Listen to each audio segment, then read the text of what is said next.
All right, let's dive into some really practical public speaking tips, the kind that can help you own the room, whether it's a big presentation or just sharing ideas with colleagues. We found this fascinating YouTube video packed with advice. Oh yeah, public speaking. Everyone can benefit from good public speaking skills. It's not just about those formal presentations either, right? Right. It's about articulating your thoughts. Yeah. Clearly and confidently. Exactly. And this video we found, it really digs into the psychology of captivating an audience.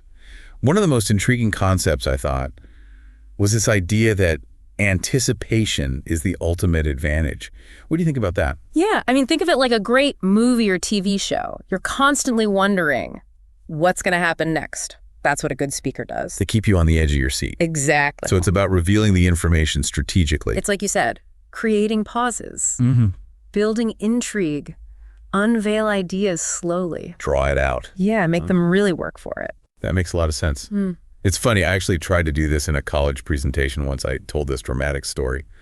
Pause for effect. And then I totally blank on what I was going to say next. Oh, no. Awkward silence. I can only imagine. Yeah, it did not go well. Well, it highlights the need for practice, right?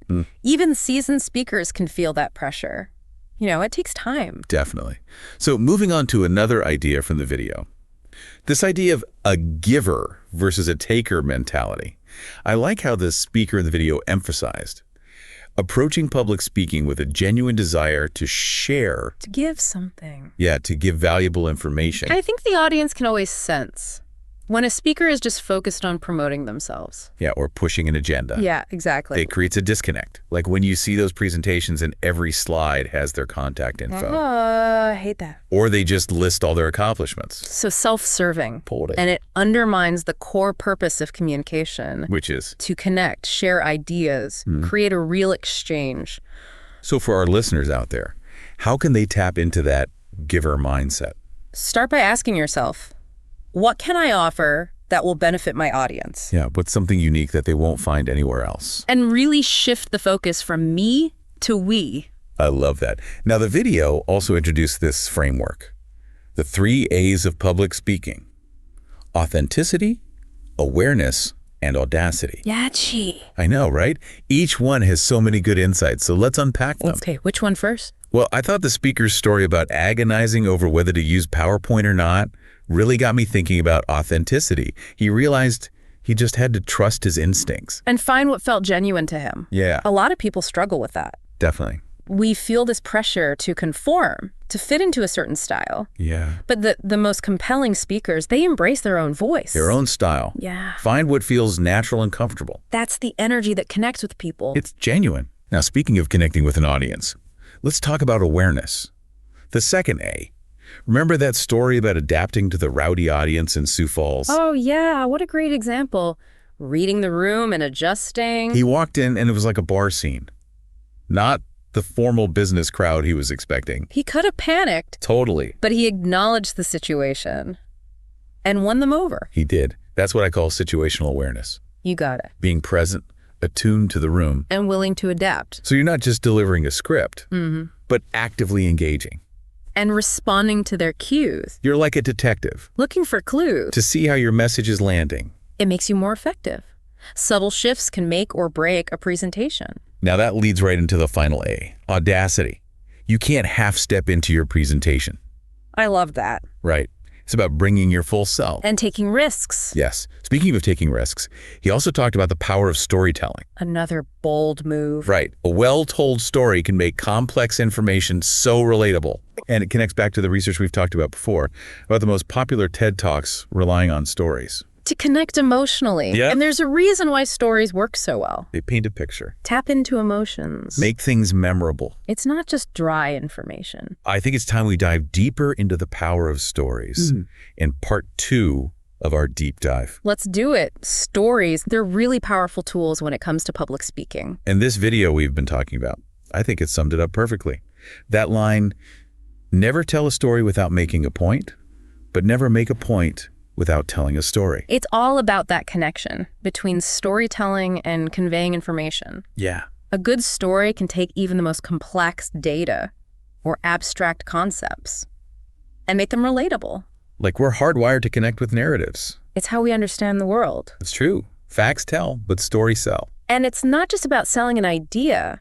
It's about creating a shared experience. Bringing the audience along on the journey. Exactly. You're tapping into that human need for connection. It makes the information stick.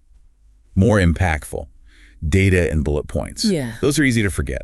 A story, though, that stays with you. So how can our listeners use stories in their presentations? Well, first, you don't need some grand dramatic event. Even small, everyday anecdotes can be powerful. If they're told authentically. With a purpose. Like that time I spilled coffee all over myself. Right before a big client meeting. Oh, no. Yeah, it was a memorable icebreaker, for sure. That's what I'm talking about, those relatable moments. Make you more approachable. And your message resonates more. And the key is to connect it back to your main point. So you could use that coffee story to illustrate the importance of staying calm. Or being prepared for the unexpected. Exactly. Weaving a narrative. That ties your experiences to your message. It's also about considering your audience, though. Oh, absolutely. What kind of stories will connect with them? Data-driven professionals might like case studies. More creative types might prefer personal anecdotes. It's like choosing the right tool for the job. So don't be afraid to experiment. Try different things out. See what works. Refine your approach over time. So we've covered a lot. From anticipation and the giver mentality. Yeah. To authenticity, awareness, and audacity. And of course, the power of stories. It's a lot to think about. What are the most crucial takeaways for our listener?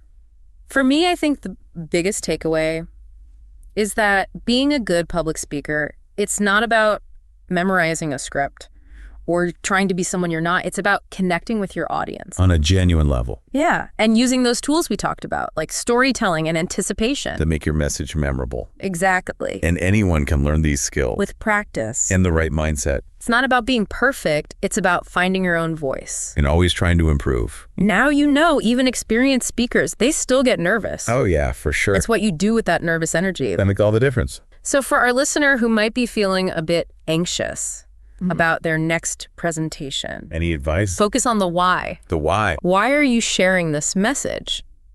What impact do you want to have? When you connect with that purpose, the nerves kind of melt away. And your passion shines through.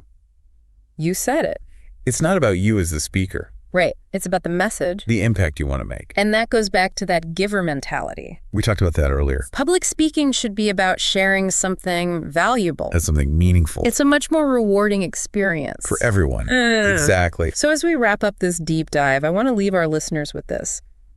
How will you incorporate these tips into your next presentation? What story will you tell? To really captivate your audience. And make your message unforgettable. Remember those pre-presentation jitters. Channel them into passion and purpose. Be vulnerable. Connect with your audience. Share your message with authenticity. And audacity. That's what makes a great speaker. You got this.